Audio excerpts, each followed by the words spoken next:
Monsieur Dubé, you mentioned for your telephone helpline to find services that if it's not crucial, perhaps for something like seeing a family doctor, that could be organized within 2 weeks. It doesn't have to be within 36 hours.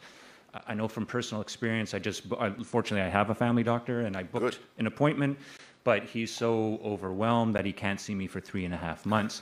So how will you find room in the system if they're already that booked up, that people who don't even have a family doctor can call this number and get an appointment in 2 weeks, for instance? That's good. This is the reason that we have this hub. In French, we call it the l'orchestrateur, is the information. And again, I want to reassure the doctors, because I don't want to go on a fight for this, but we need some information on general statistic and not individual statistics of a doctor.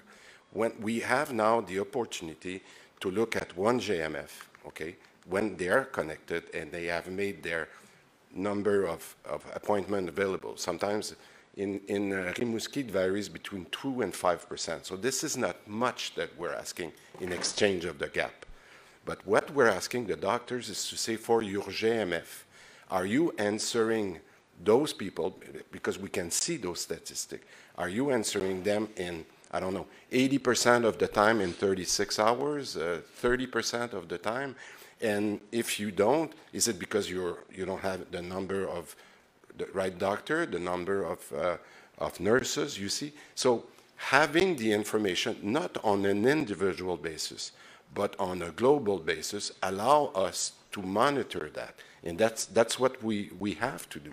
And I think that we've seen in Rimouski and Rivière-du-Loup that those stats are so important that they can manage and they can discuss with the doctor, say, maybe with you we need 1% more, because sometimes a doctor that will see, I'll say, 100 patients in a week, to ask him to see 2 or 3 patients more in a week is not very much, but that can make a big difference on the people that day will need the doctor. So, but we need to have the data on the number of hours, of weeks that an appointment, not 3.5 months as it is for you. I'm sure you have a good doctor and he's doing his best, but I think we need to have that information.